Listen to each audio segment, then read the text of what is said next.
Bueno, pues buenas tardes a todos. Nuevamente muchas gracias por destinar estos minutos, ¿no? con nosotros y bueno, poder intercambiar un poco de las experiencias que hemos recopilado. El título de la ponencia que me corresponde presentar es Nutrición de Alta Eficiencia y bueno, como punto de partida yo creo que sí es importante que podamos nosotros diferenciar dos términos que normalmente podemos pensar que son sinónimos, ¿no? Porque incluso, bueno, hasta los que somos proveedores de insumos, de pronto sacamos nuestros folletos y decimos que es un programa de nutrición, ¿sí? Bueno, les comentaba, el punto de partida es diferenciar estos dos términos, ¿no? Porque normalmente lo asociamos como sinónimos, fertilización y nutrición, ¿sí? Y la verdad es que son dos términos completamente diferentes. ¿Por qué? Porque en el caso de la fertilización, en realidad se refiere al proceso que nosotros hacemos cuando aplicamos precisamente una fuente mineral, ¿sí? a nuestro cultivo. Y en el caso del término de nutrición, es un proceso que, aunque aparentemente es muy simple, a la vez es tan complejo porque depende precisamente de factores ambientales y de algo que se le conoce como factores intrínsecos, que ya lo acaba de comentar el ingeniero César. Tiene que ver precisamente con la parte de la genética, ¿sí? Con la parte del cultivo. Entonces, recordemos que nosotros trabajamos con seres vivos y las plantas, al ser seres vivos, pues siempre van a estar a expensas del medio en donde se desarrollen, donde crezcan, donde los tengamos. Entonces, estos factores, ¿sí? Estos dos factores, tan simples y tan complejos, son los que en realidad van a interactuar con esa fertilización mineral que nosotros realizamos para que se convierta a un proceso de nutrición en realidad, ¿no? Entonces, fertilización se refiere a los minerales y nutrición se refiere a los procesos bioquímicos que tienen que suceder para que la planta transforme esos minerales a energía química, ¿sí? Entonces, en ese sentido, es muy importante que nosotros conozcamos a detalle qué es lo que sucede cuando disolvemos un fertilizante, ¿sí? O sea, algo tan simple como aplicar una sal. ¿Qué es lo que sucede cuando nosotros hacemos algo así? ¿Y qué implica para la planta que esa fuente mineral realmente se pueda transformar a una energía química, a una energía estable, que ahora sí es la que va a utilizar la planta para poder realizar todos sus procesos fisiológicos, ¿sí? Entonces, siempre va a estar a las expensas del clima, decíamos, y dependiendo de la variedad o de la genética, pues va a ser la respuesta, ¿sí? A ese proceso de fertilización que nosotros hagamos, ¿no? Entonces, en principio de cuentas, hay que saber, y yo creo que muchos de estos términos los conocemos, los dominamos, y sabemos o nosotros proponemos, cuando realizamos nuestro programa de fertilización, proponemos un potencial productivo, llámese cajas exportables o kilogramos o toneladas por hectárea, ¿no? Como lo querramos manejar. Finalmente, si son cajas exportables, tenemos que aterrizarlos a kilogramos o toneladas. Y eso tiene que ver con algo que se conoce como curvas de absorción o curvas de extracción de los cultivos, ¿sí? Tiene ciertas limitantes porque la información disponible de pronto no es tan específica, ¿sí? Vamos a encontrar que puede haber curvas de absorción para cierta variedad, pero no para otras variedades, y en el caso de las variedades nuevas, normalmente siempre la información es muy hermética, ¿sí? Tanto para los genetistas, digamos, que desarrollan la variedad, como para el caso de las hortalizas, pues las casas semilleras, ¿no? Entonces, en ese sentido, nosotros debemos de conocer tres aspectos importantes. La primera, ¿cuál es la curva de requerimiento de ese cultivo con el que estoy trabajando o de esa variedad? En realidad, la información que viene en la etiqueta del fertilizante, ¿a qué se refiere? ¿Sí? Porque normalmente les digo, asociamos bueno, pues contenido de fósforo, el producto trae 61% de fósforo, entonces por cada 100 kilos, pues me aporta 61 kilos, ¿no?, de fósforo. Sin embargo, es muy importante observar la expresión del fertilizante que estamos utilizando, porque no es lo mismo fósforo elemental, pentóxido de fósforo, que ortofosfato, ¿sí? Y la forma en que la planta absorbe este elemento, ¿sí?, es en forma de ortofosfato.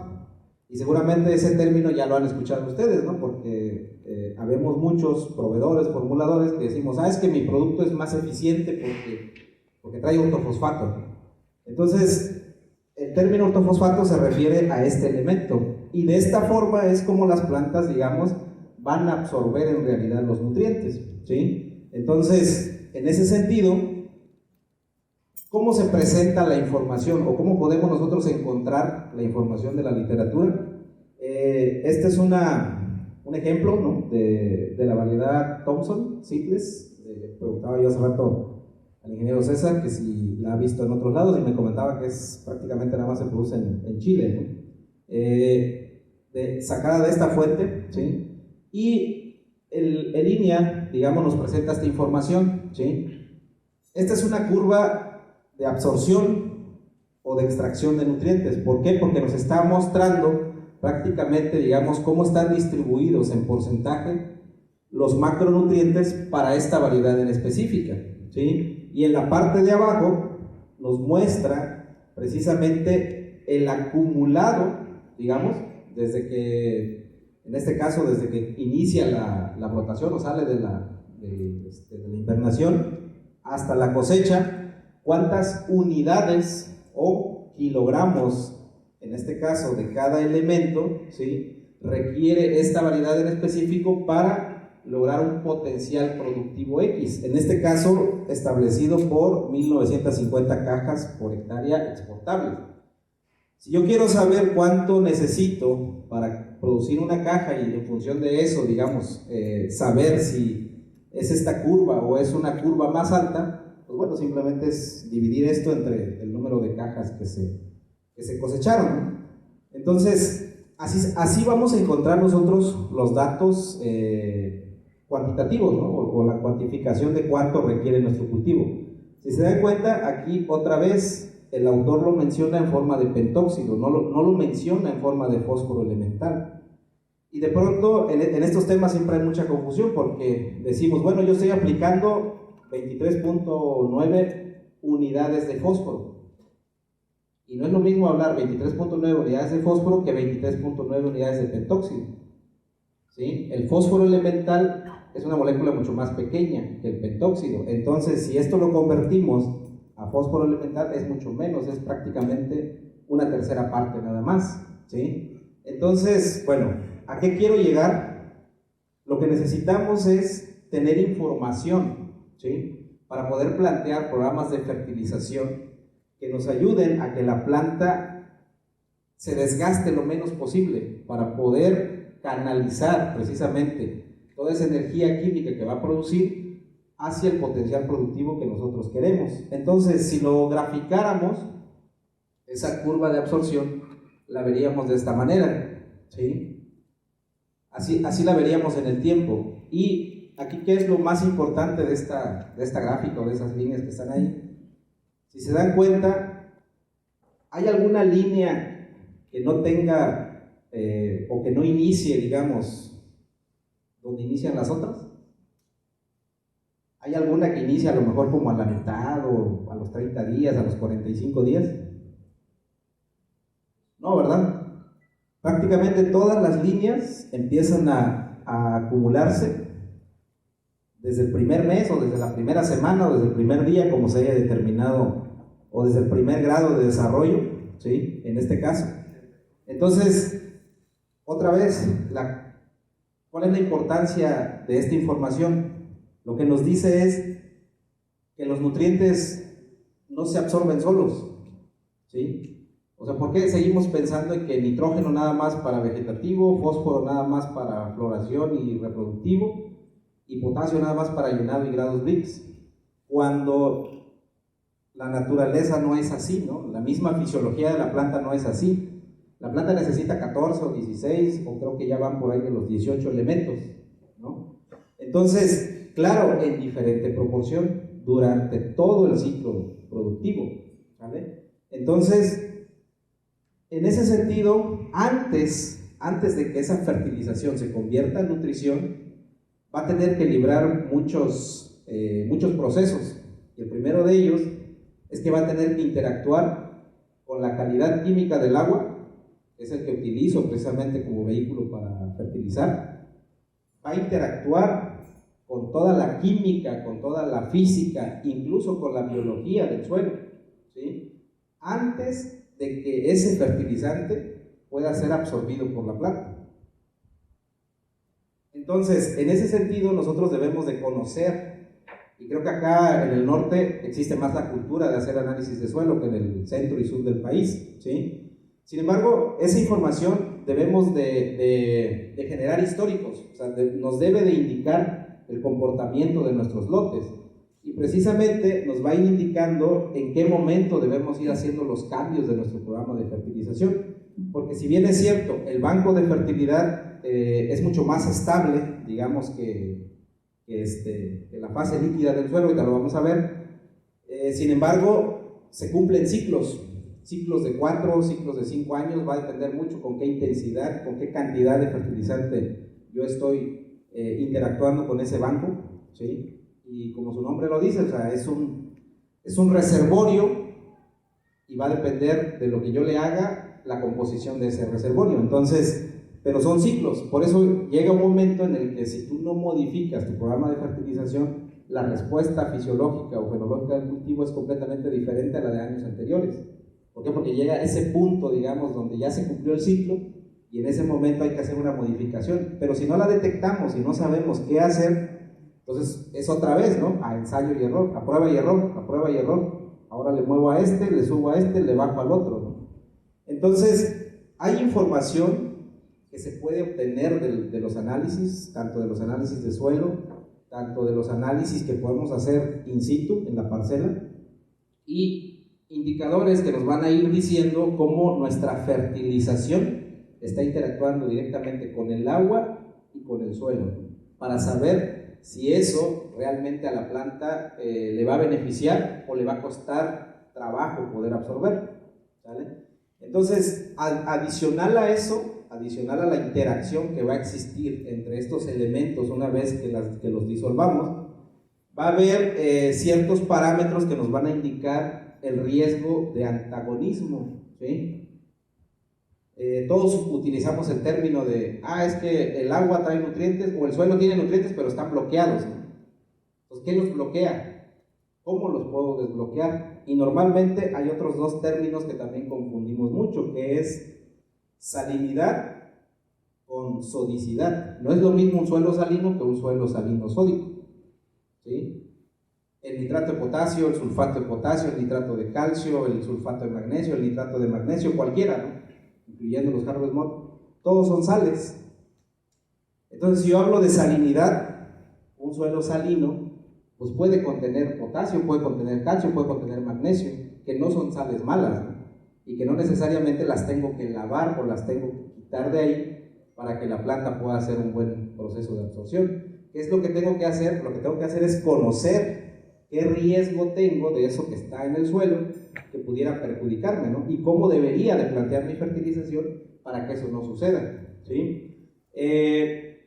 Adicional a eso, hay algunos indicadores que nos van a ir marcando la pauta de qué riesgo puedo yo correr de generar algo que se conoce como compactación química de los suelos, ¿sí? Una compactación física tiene que ver precisamente con características, digamos, pueden ser propias de la formación del suelo o con el uso de maquinaria y todo ese proceso que sabemos, ¿no? Una compactación.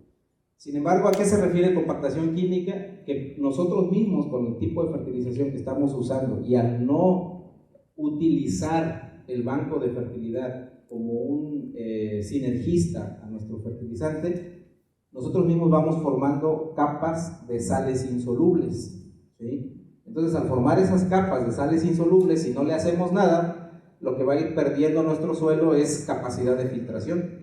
Y empezamos a ver cómo ahí empieza a haber lotes desuniformes, la cintilla es nueva o el gotero es nuevo, sin embargo, en esos lotes el agua escurre, ya no filtra, ¿no? Como filtraba antes, probablemente el bulbo ya no se forma de la misma manera. Y eso tiene que ver precisamente con todo lo que no hice en su momento, ¿no? Entonces, adicional a eso, adicional a lo que sucede en el suelo, pues bueno, también hay tablas, digamos, que nos indican cómo la concentración de un elemento puede ser sinergista o antagonista. Sinergismo quiere decir que se ayudan entre ellos. Antagonismo quiere decir que la concentración de uno puede perjudicar la disponibilidad del otro, ¿no? Creo que sí entendemos el concepto. Entonces, este es un suelo ideal. Un suelo ideal debería estar compuesto de esta forma: 25% de agua, 25% de aire, y el resto debe ser sólido, ¿no? Debe ser mineral y materia orgánica. ¿Por qué es importante conocer el porcentaje de agua que tenemos o que puede retener nuestro suelo? Y todo eso nos lo puede decir el análisis de suelo, ¿sí? Desde mi punto de vista hay un solo laboratorio, en lo personal a nivel nacional, que tiene toda esta información, y nosotros a partir de ese análisis podemos conocer cuál es la humedad aprovechable, cuál es la humedad efectiva. Y hay un término que se le conoce como fracción de agotamiento. ¿Esa fracción de agotamiento a qué se refiere? Se refiere, o sea, yo puedo calcular cuántos litros de agua por metro cuadrado puede retener mi suelo con la información del análisis. Entonces, la fracción de agotamiento significa de esa cantidad de agua disponible, hasta qué punto debería yo de volver a reponer la cantidad de humedad suficiente para que el cultivo no empiece a tener problemas con procesos de absorción, ¿sí? Del agua misma, ¿no? Y en ese punto empieza a haber desgaste para la planta. Entonces, si yo no conozco, entonces me puede estar sucediendo eso, ¿no? Y por el otro lado, ¿por qué es importante la aireación del suelo? Bueno, porque en este caso, hablando de vid o de uvas en específico, requieren un porcentaje de aireación mayor al 15%, ¿no? Hay aparatos que miden eso directamente del suelo, se llaman así oxímetros. Y bueno, entonces, pasando un poco a la parte de las características del suelo, les comentaba, cuando yo mando a hacer un análisis de fertilidad, el análisis de fertilidad me está analizando el banco completo, ¿sí? Las características del suelo. Y aparte de la concentración nutrimental, porque normalmente hacemos el análisis y básicamente lo utilizamos para saber cuánto nitrógeno, cuánto fósforo, cuánto calcio, cuánto potasio, etcétera, ¿no? Cuánto tengo ahí. Sin embargo, aparte de eso hay más información que nos va a ir indicando el comportamiento de nuestra fertilización. ¿Cuáles son? El porcentaje de saturación de bases, les comentaba, la humedad aprovechable y la humedad efectiva, la conductividad hidráulica. Hay algunos laboratorios que determinan el porcentaje de carbonatos que tiene ese suelo. Entonces, el porcentaje de carbonatos es un indicador del riesgo de precipitados que puede haber en el suelo, ¿no? Entonces, la cantidad y calidad de la fuente de fertilización que yo utilice sí tiene que ver si conozco las características de mi suelo, ¿no? Entonces, por el otro lado, el otro análisis que es complementario a esto y que es importantísimo es el extracto de pasta saturada, ¿sí?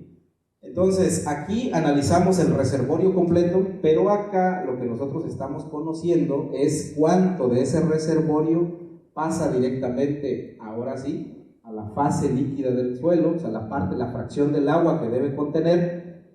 No solamente es agua, sino es agua con carga, ¿no? Con cargas positivas y cargas negativas, las negativas aniones y las positivas cationes. Entonces, en esa disociación de cargas es la que yo debo conocer cómo se comporta, porque con esa voy a interactuar. O sea, cuando yo meto la fertilización, yo voy a interactuar con esto. Entonces, aquí es la parte importante donde yo debo conocer qué cantidad o qué composición química está, digamos, pasando de la fase sólida hacia la fase líquida del suelo, ¿no? Entonces, en consecuencia, ¿por qué es tan importante que yo sepa eso? Porque hay rangos, como en todos, como en la mayoría, digamos, de los parámetros que medimos, hay rangos donde los cultivos tienen cierto límite y empiezan a perder potencial productivo. Y uno de esos factores es la conductividad eléctrica, ¿sí? Entonces, de acuerdo a esta composición que libera el suelo, más la que yo le meto de fertilización, si en ese momento la conductividad eléctrica se llega a elevar por arriba de la tolerancia del cultivo, en ese momento en específico va a empezar a tener un problema fisiológico. Y no sé si han escuchado de un término que se conoce como hambre oculta. Y la hambre oculta significa que la planta puede tener una deficiencia, pero no lo manifiesta, no hay un síntoma que nos diga que está deficiente de algo. Entonces, ¿cómo lo puedo saber? Pues solamente si lo monitoreo, ¿sí? Vamos a ver cómo podemos hacer eso. La conductividad eléctrica tiene que ver con esto, con el proceso de absorción. Les decía, algo tan simple como eso, o sea, fertilizar, meter el fertilizante y que la planta lo absorba, tiene que ver con este tipo de procesos, ¿no? Si la conductividad eléctrica es muy alta, se forma este tipo de solución en el suelo, y lo que hace es básicamente, en lugar de que entre agua, lo que hace es sacar agua, ¿sí? Recordemos que la planta trabaja por gradientes de presión, ¿sí? Entonces elevamos la conductividad y en lugar de que la planta absorba, se empieza a deshidratar, una deshidratación fisiológica. Entonces, ¿cómo debe ser? Debe ser ideal para que se forme una solución de esta manera, de tal forma que la presión osmótica permita que el agua entre a las células, ¿sí? Y obviamente que al entrar el agua, pues entran ahí los aniones y los cationes. Entonces, en términos prácticos, ¿qué debemos de hacer? Debemos de plantear fertilizaciones o programas de fertilización en balance iónico. Este modelo o ese procedimiento, digamos, fue desarrollado desde hace mucho tiempo por Steiner, por Arnold, por Hogland, por muchos autores que trabajaron. Si bien es cierto, está más desarrollado para cultivos hortícolas o para hortalizas, sin embargo, podríamos decirlo que es un molde que se puede adaptar a cualquier especie de cultivo, ¿sí? Claro, debemos tener información para saber cómo mover estas proporciones que proponen ellos en función del requerimiento del cultivo, ¿sí? Porque, como su nombre lo indica, deben de estar en balance, deben de estar en equilibrio. Entonces, si yo incremento la concentración de uno, por consecuencia y en automático se va a incrementar las demás cargas, ¿no? Y bueno, aquí vamos a hablar de aniones, las cargas negativas, y cationes, las cargas positivas, ¿sí? Entonces, cuando nosotros hacemos una fertilización en función de un balance iónico, en función de una conductividad eléctrica apropiada para el cultivo, lo que vamos a hacer es una interacción sinérgica con el suelo y con el agua, porque el agua, vamos a utilizar la química del agua para también proveerle de nutrientes al cultivo. Entonces, a corto plazo vamos a interactuar con esto, con la fase líquida del suelo, pero a largo plazo vamos a estar impactando en la fase sólida, en el banco de fertilidad, ¿sí? Entonces, todo eso es cuantificable y se puede monitorear, o sea, podemos saber en qué momento hay que hacer las modificaciones, ¿no? Perdón, me salté. Entonces, les comentaba hace un momento, no es lo mismo leer la concentración de la etiqueta del fertilizante que hablar de esta parte de la química que tiene que ver con el proceso de absorción. Entonces, ¿qué debería yo de conocer de esas fuentes de fertilizantes que yo utilizo para fertilizar? Lo que debería de conocer es cuando yo diluyo 1 kilogramo de un fertilizante, qué tipo de cargas se disocian y cuántas cargas se disocian, o sea, cuántas cargas van a existir. Entonces, si lo vemos de esta forma, ¿sí? En una disociación de cargas, de estas se les conoce como sales binarias, o sea, las sales simples que conocemos, el nitrato de potasio, X marca, aquí no es ninguna en específico, fosfato monoamónico, fosfato monopotásico, sulfato de magnesio, etc. Lo que nosotros observamos ahí es que si yo disuelvo 1 kilogramo de cualquiera de esos fertilizantes en 1 metro cúbico de agua, voy a tener únicamente un anión y un catión, ¿sí? El nitrato de potasio contiene azufre, ¿sí? Me va a liberar nitrato y me va a liberar potasio al momento que yo lo disuelvo, o sea, una vez que ya estoy haciendo el proceso de disolución. El MAP me va a liberar fosfato, ortofosfato, y me va a liberar amonio, ¿sí? Por eso se llaman sales binarias, porque únicamente contienen una carga positiva y una carga negativa. No así, por ejemplo, las fórmulas de especialidad. Las fórmulas de especialidad son, son fuentes que contienen más de un elemento, y por consecuencia, cuando este se disuelve, pues vamos a tener más de un anión probablemente y más de un catión probablemente, ¿no? Entonces, en este caso, si yo hago la misma disolución de 1 kilogramo en 1 metro cúbico de agua, ¿sí? Por ejemplo, en el caso de nuestro portafolio de productos que manejamos, y aquí sí es importante mencionarlo, estos valores y estos números que ustedes están observando aquí aplican única y exclusivamente para nuestra marca, ¿no? Claro, se puede calcular para todas las demás fórmulas que pueden existir en el mercado, siempre y cuando se tenga información. Si no tenemos información de fuente, digamos que se puede estimar, pero no se puede calcular. Entonces, en este caso, por ejemplo, si nosotros disolvemos 1 kilogramo por cada metro cúbico de agua de root feed, vamos a tener 20 miliequivalentes de calcio en disociación, calcio divalente, o sea, calcio en forma de carga que la planta va a absorber. Entonces, si nosotros hablamos que desde brotación, a lo mejor hasta cosecha, la planta puede utilizar entre 6 y a lo mejor hasta 10, y en algunos casos, en el caso de uva de mesa, y en el caso de hortalizas, dependiendo del potencial productivo y dependiendo de la genética, puede llegar algunas variedades o algunos híbridos que requieren hasta 12 miliequivalentes de calcio para poder, digamos, estructurar bien todas las paredes celulares. Entonces, ¿qué podemos observar? Que cuando nosotros utilizamos fórmulas de alta especialidad, vamos a tener, en principio de cuentas, en este caso, vamos a tener más de 10 nutrientes o elementos nutrimentales que van a disociarse al mismo tiempo. Entonces, no es lo mismo tener 2 que tener 10, ¿no?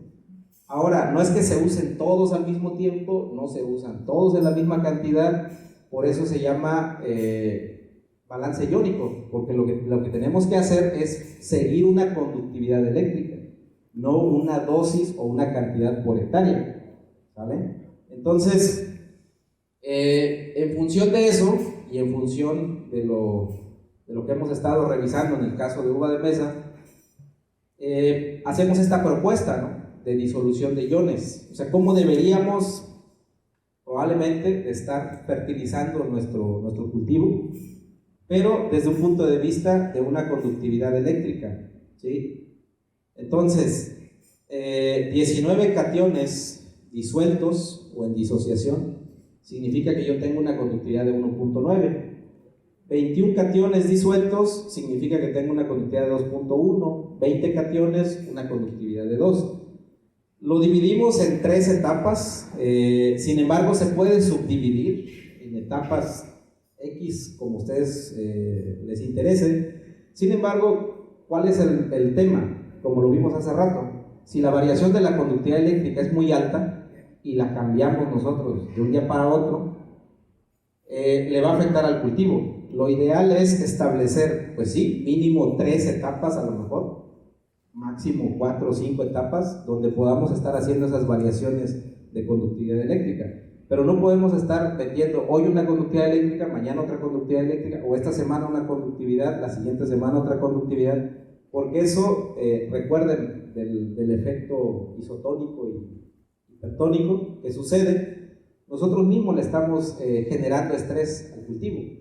Entonces, cuando establecemos esto, cuando ya tenemos una disolución propuesto, lo que seguiría es buscar las fuentes, y obviamente que bueno, pues ahí es un proceso pues, matemático, etcétera, que no vamos a ahondar el día de hoy en eso, pero que sí podemos compartir con todos ustedes, y esa es precisamente la propuesta, digamos, de presentarles esta estrategia, porque esta estrategia no simplemente es hablar de kilos por hectárea, sino es primero recabar información para que nosotros podamos, a través de esta disolución, implementar un programa de fertilización que a la planta le cueste lo menos posible absorber, ¿sí? Entonces, bueno, ¿qué proponemos? Que en vegetativo tengamos 13 miliequivalentes. Aquí se manejan en función de miliequivalentes de nitratos, 2 de fosfatos, 4 de sulfatos, 4 de amonio. El amonio o el nitrógeno en forma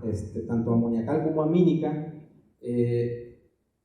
digamos que es sumamente importante porque la planta invierte menos energía para poder absorber este tipo de nitrógeno, ¿sí? No es que no lo necesite, al contrario, es importantísimo. Sin embargo, cuando está en etapa vegetativa, es muy importante porque nos va a permitir precisamente ese desarrollo rápido, ¿no?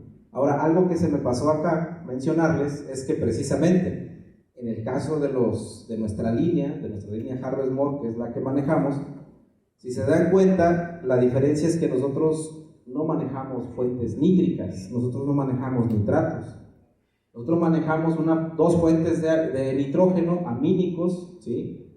Uno amoniacal y el otro amínico netamente.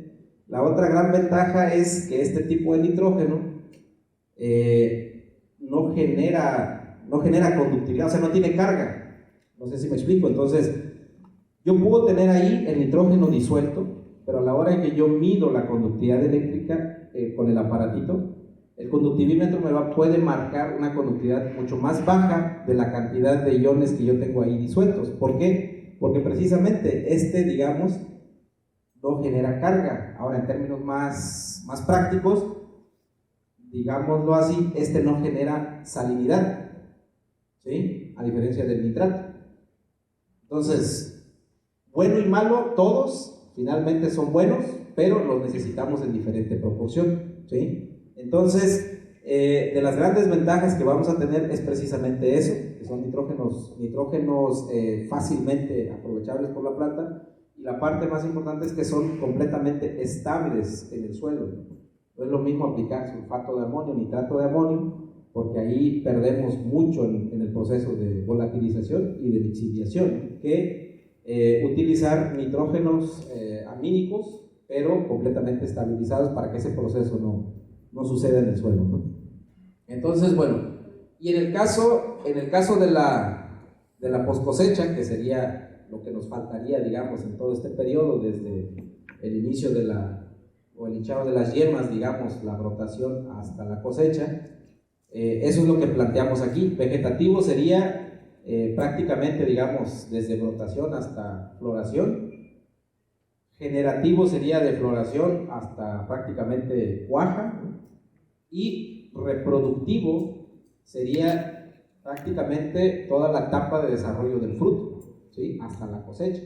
Entonces, ¿qué es lo que va a variar? Van a variar las concentraciones de los cationes y por consecuencia unas ligeras variaciones en los aniones. Entonces, decíamos hace rato la conductividad eléctrica, ¿no? Si yo aquí tengo 19 cationes disueltos, 4, 7, 15, 19. Por el otro lado, por el lado de los aniones, yo debo tener también 19. O sea, no puedo tener de un lado 19 y del otro lado 15 o 12, ¿no? Aunque yo así lo represente, cuando yo disuelvo el fertilizante, eso no se cumple, porque el fertilizante ya lo trae, o sea, no se lo puedo quitar. O dígame una fuente de potasio que no traiga un anión. ¿Cuál se les ocurre? Que no traiga otra fuente más que puro potasio. Fosfato monopotásico, como su nombre lo dice, trae fosfato, ¿sí? O sea, una molécula de fosfato y potasio. ¿Cuál es el anión? El fosfato. ¿Y cuál es el catión? El potasio. Sulfato de potasio trae sulfato y trae potasio. Cloruro de potasio trae cloruro y trae potasio. ¿Sí? ¿Sí me explico? Entonces, aunque yo diga, no, pues estoy aplicando puro potasio porque estoy metiendo sulfato de potasio. No es cierto, no es puro potasio, también estás metiendo sulfatos. Y si el suelo de por sí ya tiene sulfatos, Entonces estoy cargando más el banco de fertilidad con sulfatos, que al rato esos sulfatos van a reaccionar con las fuentes de calcio que esté metiendo y van a formar sulfato de calcio, o van a formar carbonato de calcio, o van a formar bicarbonato de calcio o fosfato de calcio.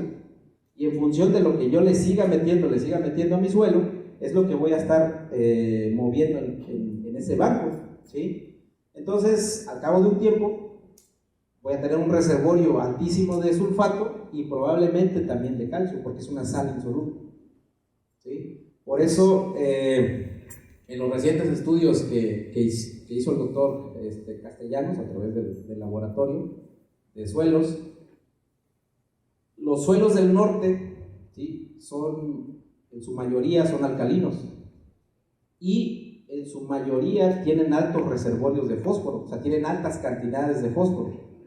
Pero ¿por qué ese fósforo no es aprovechado por la planta? Porque está en forma de, en muchos casos, está en forma de fosfato de calcio. ¿Y qué es el fosfato de calcio? Literal, es hueso, ¿no? Es de lo que está compuesto nuestro sistema óseo. Entonces, ese hueso no lo puede absorber la planta. O sea, necesita haber un proceso para que ese fosfato de calcio se rompa y el calcio ahora sí entra a la fase líquida y pueda ser absorbido por la planta, y el fosfato por su parte, ¿sí? Entonces, bueno, todo eso se puede hacer, claro, a largo plazo, pero se puede hacer, ¿no?, con este tipo de estrategias que estamos planteando. Y en el caso de la poscosecha, entiendo que en este caso estamos aplicando únicamente Root Feed, es la propuesta que hacemos aquí en uva de mesa, pero aunque digamos que es una sola fuente, el Root Feed tiene 18% de calcio, sin embargo, como ya lo vimos en la tabla anterior, si yo disuelvo 1 kilogramo por cada metro cúbico de agua de Root Feed, voy a tener 5.8 miliequivalentes de nitrógeno amínico, pero no solamente es calcio, entonces voy a tener 0.6 miliequivalentes de potasio, 20 miliequivalentes de calcio y 1.4 miliequivalentes de magnesio, ¿sí? Y si la planta necesita 4 miliequivalentes de magnesio o 6 máximo, entonces aquí solamente con este producto ya le estoy aplicando 1.4. Entonces, ¿de dónde viene la eficiencia? La eficiencia viene en equilibrar todos los demás componentes que necesitamos para que la planta no desgaste energía, ¿no? Porque la planta en ese proceso tiene que invertir energía para absorberlo, ¿no? Y boro y molibdeno, pues en partes por millón, ¿no? Y eso que únicamente estamos aplicando un producto, ¿sí? Bueno, entonces, ya para concluir, ¿qué beneficios vamos a tener con esta propuesta, con esta estrategia? Fertilización en balance iónico completamente, como lo acabamos de comentar, ¿sí? Vamos a tener un aporte de más de 10 nutrientes, hay algunos que aportan 10, algunos que aportan 12, ¿sí? 12 nutrientes en disociación. Cada vez que yo disuelva un Harvest More, no solamente va a ser NPK lo que estoy disolviendo 10 o 12 elementos dependiendo de la fuente que utilice. Y esos elementos en balance iónico van a interactuar de manera sinérgica con el banco de fertilidad. Obviamente no solo es la sal, o sea, tiene tecnología de acomplejamiento, tiene tecnología de quelatamiento que permite que esas cargas, una vez que empiezan a disociarse, no sean retenidos por el banco de fertilidad, ¿sí? El suelo está cargado de química, y normalmente lo que siempre nos va a retener a los cationes, al calcio, al magnesio y al potasio, incluyendo al sodio, son los carbonatos, los bicarbonatos, los sulfatos y los fosfatos, ¿sí? Entonces esos son los que llegan a bloquear los nutrientes en el suelo. Entonces, si yo propongo una solución nutritiva, una fertilización en balance iónico, lo que voy a hacer es interactuar de forma sinérgica con ese banco de fertilidad. Se pueden romper esas capas insolubles, se pueden romper. No inmediatamente, pero sí en ciclos de 3-4 años, les digo, se puede ir rompiendo. ¿Y cómo lo monitoreamos? Como lo comentábamos hace rato, con la capacidad de filtración.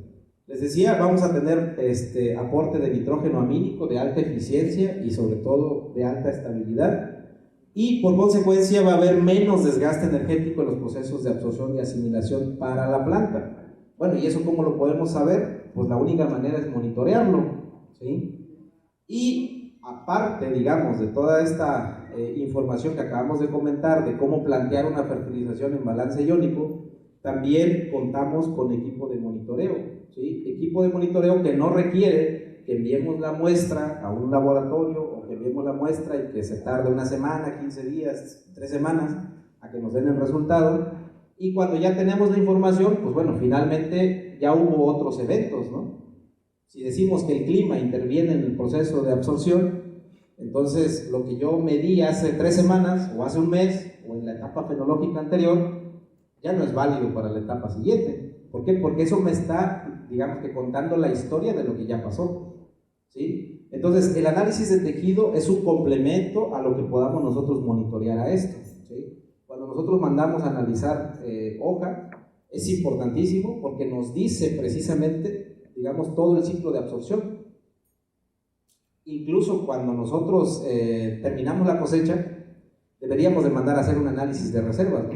Lo que está de moda, digamos, para saber en qué condición terminó el árbol o la planta, la parra en este caso, después de quitarle la fruta. Después hago la post cosecha y antes, digamos, de que se vaya en endodormancia, se sugiere hacer otro muestreo y el siguiente muestreo, digamos, cuando inicia la rotación o el hinchado de la diferenciación de las yemas. Entonces, todo eso lo deberíamos de saber. Ahora, les comentaba, nosotros planteamos el programa, ¿cómo nos aseguramos de que esa fertilización se convierta en nutrición? Pues hay que monitorearlo, hay que medirlo.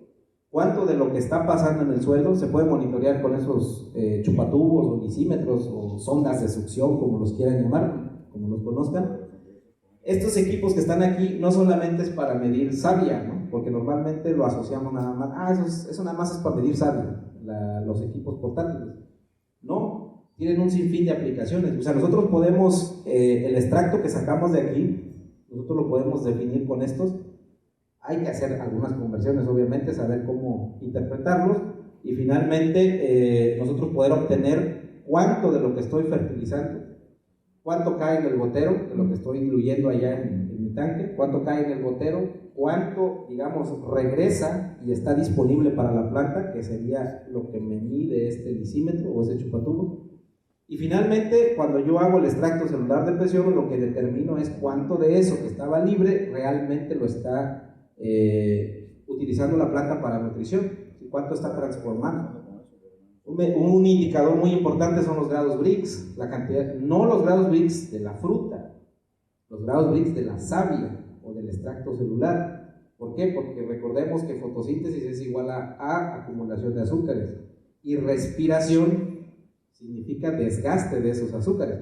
Entonces, si la planta tiene baja concentración de azúcares, entonces, ¿qué está pasando? La planta está respirando, no está fotosintetizando, ¿sí? Entonces, bueno, todos esos parámetros nosotros los apoyamos, podemos implementar un esquema de monitoreo con ustedes y este equipo que les estoy presentando es el equipo que tiene Stoller México, pues, o sea, lo tenemos, no nada más es de imagen, ¿no? Para que lo vean, sino este equipo lo tenemos, incluso algo ya más sofisticado, un medidor de índice fotosintético, que prácticamente esta camarita que ustedes ven aquí, pues digamos que es como hacerle un ultrasonido a la planta, ¿no? Conectas la camarita y te empieza a medir la cantidad, en términos así coloquiales, digamos, cuánto está fotosintetizando o cuánto está respirando. Y eso, digo, es un sinfín de datos que los interpreta ya el ingeniero Julio, y finalmente nos grafica y nos dice el comportamiento de ese día a esa hora en la que estamos nosotros tomando la muestra. Lo mismo esto, ¿sí? Lo mismo todo lo demás, ¿vale? Entonces, es cierto, ¿no? que el que sabe de todo es experto de nada, así dice el dicho. Entonces, nosotros en realidad trabajamos muy de la mano con el asesor o con el agricultor, ¿sí? Porque finalmente esta estrategia se puede acoplar a cualquier nivel tecnológico. La otra gran ventaja es que no requiere infraestructura específica para poder hacer un una solución en balance iónica o una fertilización en balance iónico, que muchas veces esa es la limitante para llevarlo a la práctica. Por eso, digamos que en la agricultura protegida es fácil, entre comillas. ¿Por qué? Porque desde que tú decides poner un invernadero, pues es darte un balazo en el pie si no pones un cabezal, ¿no? Para poder hacer tu fertilización como se debe. En el caso de campo abierto es diferente, ¿no? Puede haber agricultores que primero ponen el cultivo, luego se dan cuenta que necesitan cintilla de riego y hasta el final dicen, ay, ¿ahora cómo fertilizo? Y ahí empiezan las improvisaciones. Entonces, todo eso va limitando que podamos nosotros implementar una estrategia de este tipo si no son las fuentes que nosotros proponemos, ¿sí?